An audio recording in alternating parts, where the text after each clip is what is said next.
Let me begin with my class for today. I intend discussing theories for value of the firm. Okay, and when we talk of these theories, actually there are four different theories that we discuss. Some of these we also describe as approach, right? So we say there are two approaches to address these theories. So one is net income approach, the other is net operating income approach. Now, the definition of net income and net operating income should be clear by now. When we are talking about the overall profitability, so that is your net operating income, or we can also call it as earnings before interest and tax. And when we are talking of net income approach, that means we are talking of earning after interest. Okay, and generally because we are discussing it theoretically, so we are assuming tax to be not relevant at this moment. So without a taxation system, that we are talking of these theories. So initially, let's say we look at through an Excel sheet. So it's more like a simple mathematics. And then we also look at it diagrammatically, and it will be very easy to follow. Yes. So let me use an Excel sheet, and in this Excel sheet, let's say I take an amount of capital, which could be any amount, right? But let's say hypothetically, we take, let's say the total capital is, let's say 1 lakh. So if total capital is 1 lakh,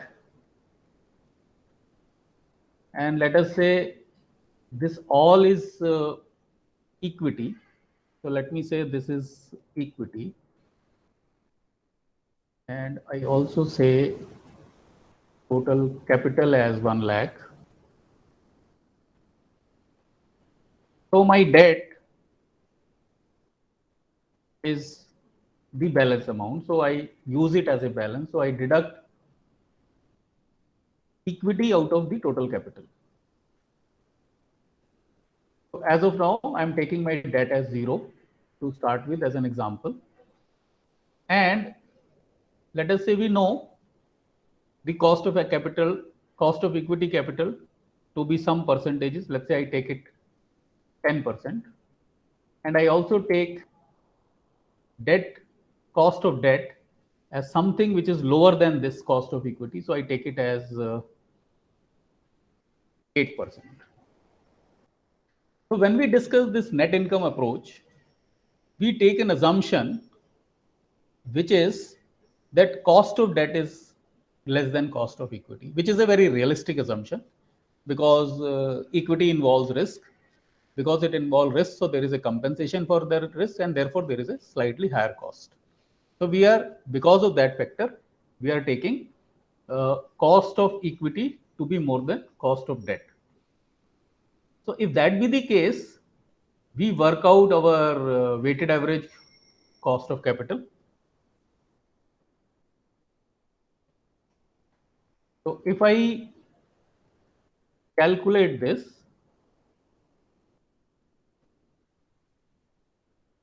it comes to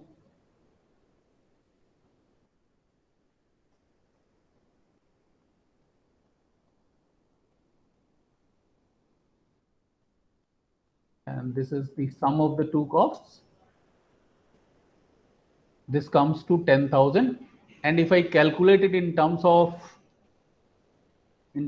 cost, so let me calculate it backward. So I say this divided by, that's my 10%. Okay. So as I increase my share of debt, so instead of 1 lakh equity, let's say I have 80,000 equity. My overall cost of capital goes down. I further reduce my equity proportion. So let's say I make it 60,000. So my cost of capital goes down. I further reduce it and my cost of capital, which is weighted average cost of capital. So we have done a topic on cost of capital, and from there we are just showing this function. Now let's do it on a diagram, or let me just show you one or two more permutation combinations. So let's say my equity is just 20%, and so if my equity becomes 0, my weighted average cost of capital is 8%. Now, theoretically, mathematically, we can show equity as 0. But practically, legally, we cannot show our equity as 0, because you cannot incorporate a business without the ownership capital, without the equity capital. And therefore, we never take a case where equity is 0. So equity has to be some minimum amount, even if it is just 1 rupee. If you're talking of this as 1 lakh rupees, if you're talking of this as 1 lakh crore, then it's a different matter. Then you're talking of, in this example, it is 1 crore as equity. But let's say we are talking of 1 lakh as the capital, and I'm taking just 1 rupee as equity. So that's something, something minimum is required. How much is that minimum? That is guided by, the legal framework of that economy.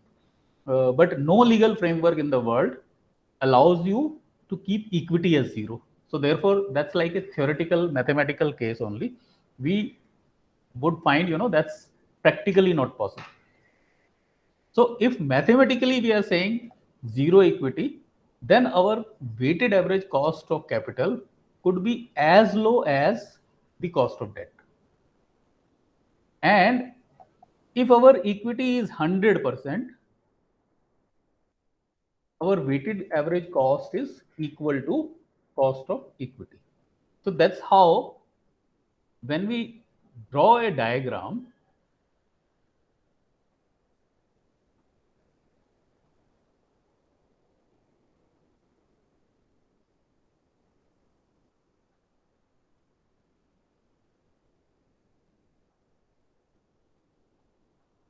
so we find, if we draw a diagram,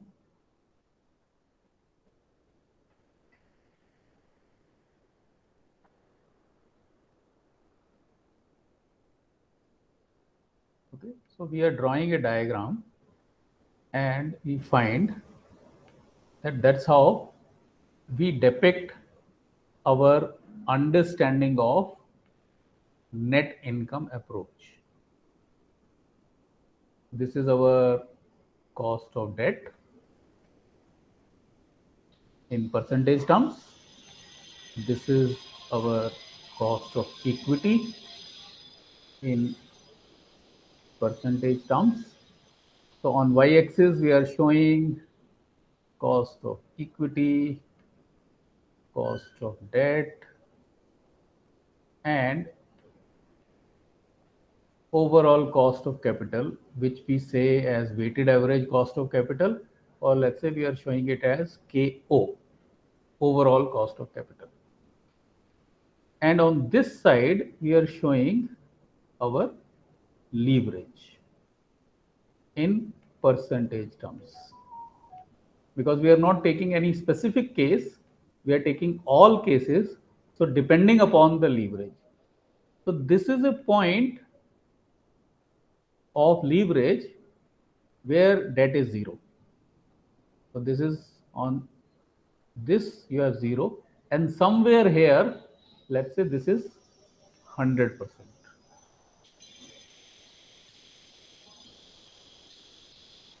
And we draw our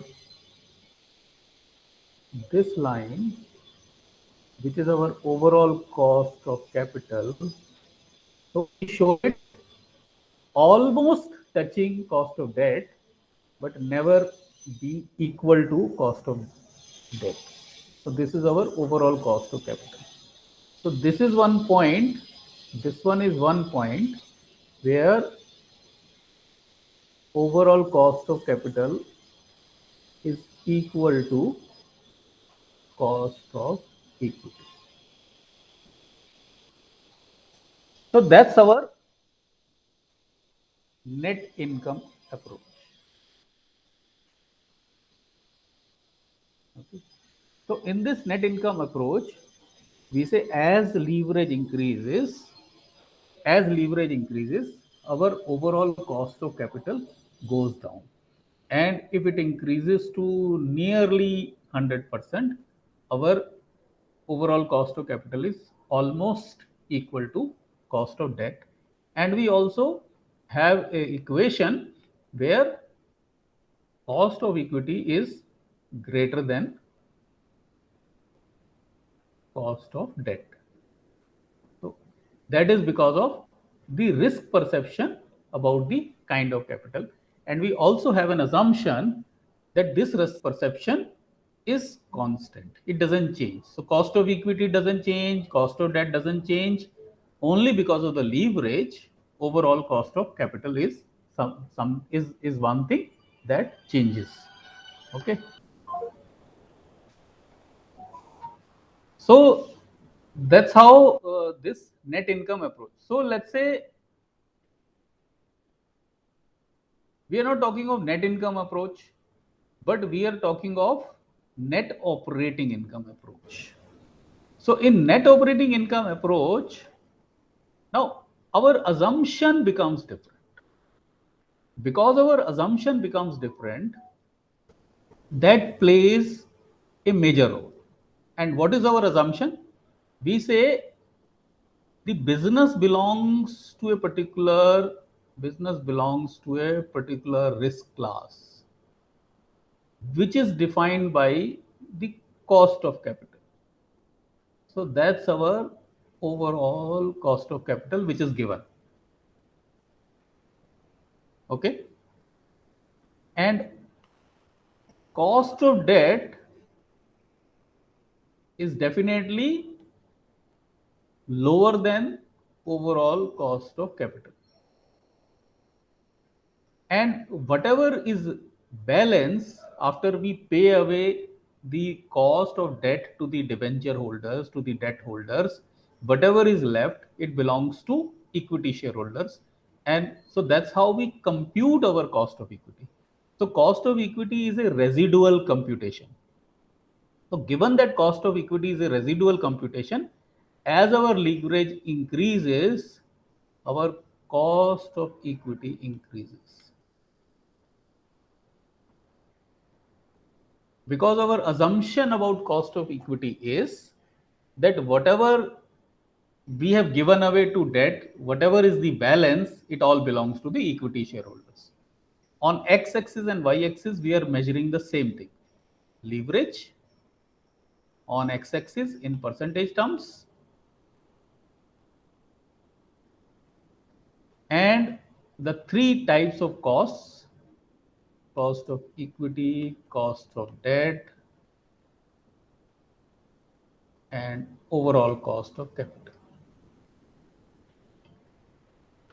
Now, it is a major shift in terms of our assumptions.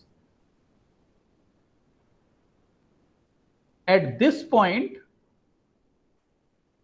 we are saying that cost of equity is equal to overall cost of capital. But now our overall cost of capital doesn't change, because overall cost of capital is determined by the nature of business, is determined by the class of risk to which that business belongs. So if you are working in a, let's say, steel making industry, or if you have an airline services, or if you have an automobile, you have an electric vehicle plant.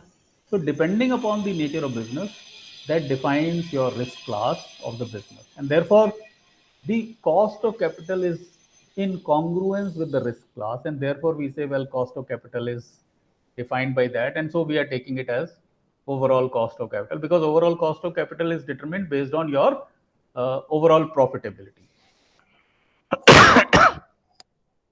And cost of equity and cost of debt is a distribution of that overall profits in these two categories. Okay.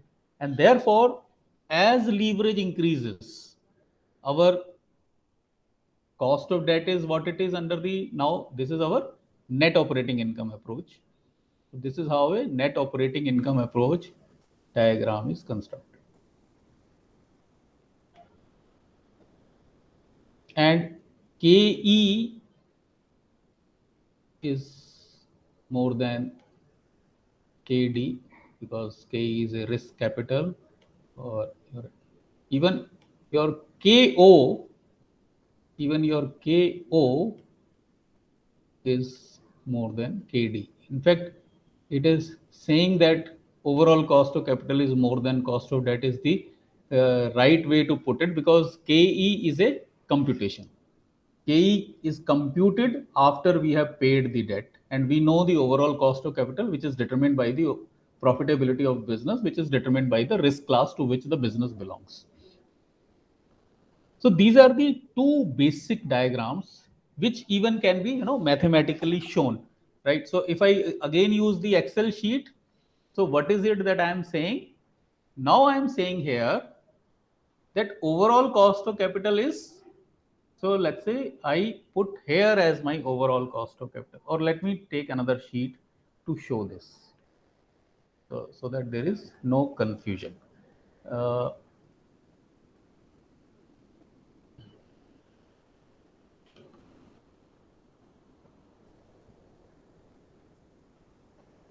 I should have done the formula I need. Yeah. But let me change the formula somewhere. My overall cost of capital is determined by the risk class of the business. So I take it, let's say 10%. Now, my debt is 8%, but this is being computed. So how do I compute? Let's come to that. So let us say my equity is 80,000. With equity 80,000, my debt is 20,000. So my interest on debt is 1,600. So I deduct. So what's my overall profitability? My overall profitability is 10,000. So I deduct this 1,600 from the 10,000. So I don't get this 8,000 here. Rather, what I get is this minus the cost of debt. And based on this amount, now I compute my cost of equity. So my cost of equity is the money left for equity shareholders divided by equity capital. Okay. So right now my cost of equity is more because of the leverage. So if I increase my leverage, I make my leverage 60,000 as equity. Okay, this takes 6,000 as equity, but no problem. Let's start with 60,000 to begin with. We'll follow the impact. So we find our cost of equity is growing, cost of debt is constant, overall cost of capital is also a constant. As I increase my leverage, so I make my equity as 40%, my cost of equity is now 13%. I increase my leverage to 80%, my cost of equity is 18%. I further increase my leverage, so let's say I take it just 5,000 as my equity, or 95% leverage, right? So my cost of equity is 48%. Now, diagrammatically, what I'm saying is, like, I could even call it as, if I look at it from the perspective of shareholders or debenture holders, instead of using KE, I can even say return on equity. I can even say return on debt. Like in one of the earlier classes, I did mention this. These are like two sides of the same coin, right? Two sides of the same coin. You call it return, so you are looking at from the receiving side. You call it cost, you are looking at it from the payment side. So cost of equity, as if the company is paying it away to equity shareholders, or as if the money belongs to equity shareholders. So that's why it is a cost to the firm, it's a cost to the company. But when you're looking at it from the shareholder's point of view, you say, well, it's a return. So what's happening in this Excel sheet is that you are actually getting, as you increase your leverage, your return on equity is becoming higher and higher. And like theoretically, you can go to any level. You say 1000 equity, you say 100 rupees as equity. With 100 rupees as equity, can you imagine what is the return on equity? Return on equity is 2000%. Right? It is 20 times, right? Your equity is 100 rupees and your profit, which is available for equity shareholder, is 2008 rupees. So that's all. But then, yes, there are issues. When you take such kind of examples, practically there could be issues. So we usually say the leverage should not be so high. The moment we start saying that leverage should not be so high, now, why we say that leverage should not be so high? Because when you have too much of leverage, there is a risk with the debt. There are different kinds of risk with the debt, but one of the important risk with the debt is, right, one of the important risk with the debt is the risk of default, right? And therefore, company may be in such a situation that if somehow profitability which is in the future does not result into what you are expecting, and let's say you are not able to pay the cost of debt, you are not able to pay interest on debt, so there is a risk of default.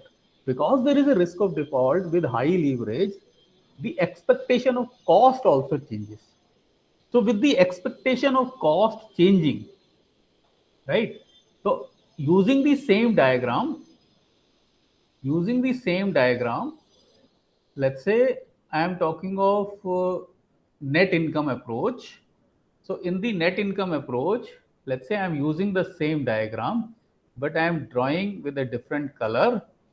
So I am saying that my cost of debt is actually not remaining constant, but is increasing somewhat. Why? Because higher the leverage, I have the risk increasing with respect to debt. So this affects also my cost of equity, because there also, if there is a risk of default for cost of debt, there is also a higher expectation on the part of the equity shareholders, because if the debt cost itself is defaulted, chances of equity getting some returns will also goes dim, also go less. So therefore their expectation of cost also become, their expectation of return on equity also becomes higher, and your overall cost of capital is nothing but the weighted average of the two, and therefore you draw that line as, let's say, so oh, sorry, just a second, let me correct.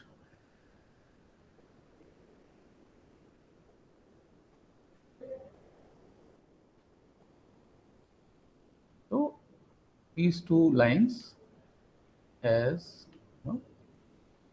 so you will find that the overall cost of capital is the middle line, like it was in the earlier case.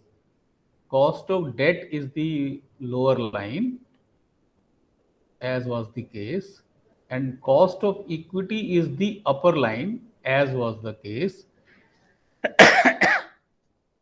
because the relationship doesn't change. The relationship between cost of equity and cost of debt remains what it is, that cost of equity is more than cost of debt. But because of the risk factor incorporation, somehow the diagram becomes different. So this new diagram, which I can show on a different paper also. So if I show it differently, what we are trying to say is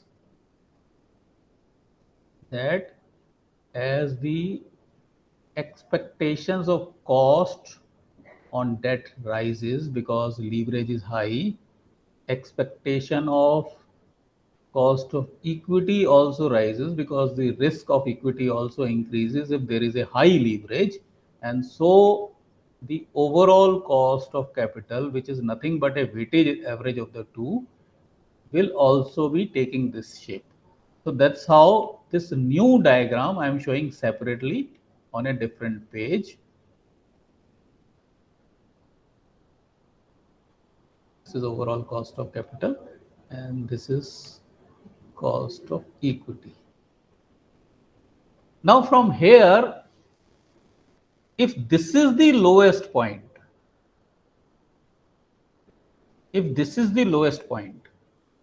then this is like my optimal capital structure. I am measuring leverage here and I am measuring all those three costs here. I'm just writing it as K, all those three costs here. So that's my lowest point. But somehow, let's say this lowest point is not a single point, but is a set of points. So I am saying I have a optimal range. I have an optimal range. So possibly my capital structure could be optimal anywhere between this percentage of leverage to this percentage of leverage. So that's how, like when you look at the book, I have just shown it in same diagram, but you'll find there are two different diagrams. One diagram shows a single point as optimal capital structure, and there is another diagram which shows a set of points which could possibly be falling in the optimal range, because the entire set is giving you the lowest cost of capital, lowest weighted average cost of capital. So that's how we say this is our traditional view.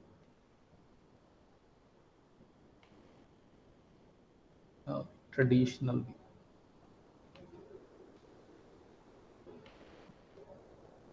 So you may call these as approaches, you may call it as views, but we use different terminologies. We sometimes say traditional approach, net income approach. So traditional approach is based on net income approach, and the not operating income approach has given rise to a modern approach, right, which has been propounded by M, Modigliani and Miller, for which I don't have a separate diagram. These are the four diagrams that you should be able to draw properly. You should be able to understand the meaning of these four diagrams properly. You should be able to explain. You should be able to explain the assumptions behind it. There are not many assumptions. So we come to the modern approach. So in this modern approach, which is Modigliani-Miller approach, who got later on, after propounding this theory, they also got Nobel Prize in economics sciences. And this modern approach, now what's the fundamental difference between a traditional approach and a modern approach, or between a net income approach and net operating income? It is the net income approach or traditional approach which says, well, capital structure is relevant to the value of the firm, which we are describing here, right? Whether it is a traditional approach diagram or it is a net operating income approach diagram, see, we are saying that the overall cost of capital is going down. Since overall cost of capital is going down, as we say, what is the value of the firm? We say value of the firm is earnings capitalized EBIT over overall cost of capital, right? So that's our value of the firm. Now our overall cost of the capital is going down, whether it is a net income approach or it is a traditional view. In both, so since this denominator is going less, denominator is becoming less, naturally value V is increasing, and therefore we are saying that the net income approach or traditional view approach says capital structure decision is relevant to the value of the firm, while the modern approach or net operating income approach, like we have seen this in the net operating income approach, that KO doesn't change, overall cost of capital remains what it is, and therefore the value of the firm will not change if we are describing this with the help of modern approach with the help of net operating income approach.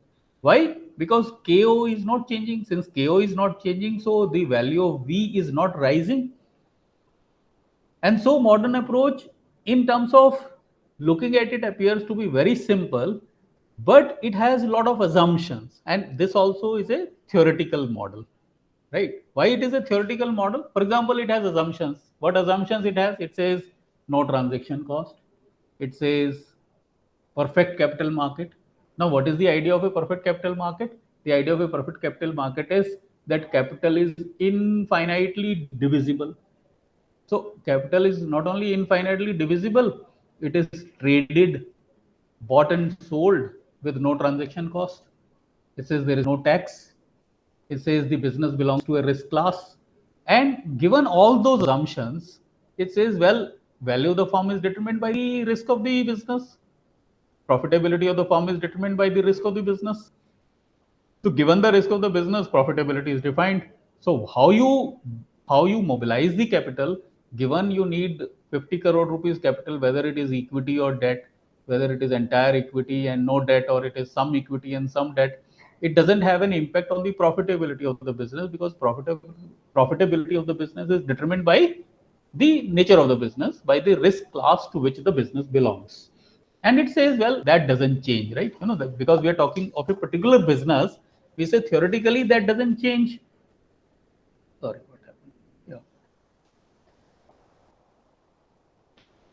So that's how we take the this modern approach. Okay.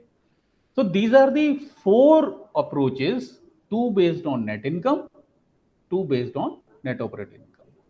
Net income approach and traditional view based on net income approach, and net operating income and modern view or approach is based on the net operating income approach. I have defined what is net operating income and what is net income. So given these four different ways of understanding, in fact, two different ways of understanding, the method of calculation changes.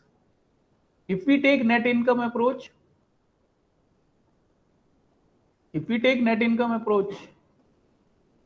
what do? We take the value of equity, we take the value of debt, and together it becomes the value of the firm. In net operating income approach, what do? We get the value first based on the overall cost of capital, and given value of equity, we calculate value of debt, or given value of debt, we calculate value of equity. So although arithmetically it may be appearing to be something similar, but it is not, because the sequence is important. In net income approach, we calculate value of equity and value of debt, and then we calculate the value of the firm. In net operating income, we calculate first the value of the firm, and given other information, if we have information about equity, so we derive the value of debt. If we have the information about debt, we derive the value of equity. So that's a fundamental difference in the two approaches. I think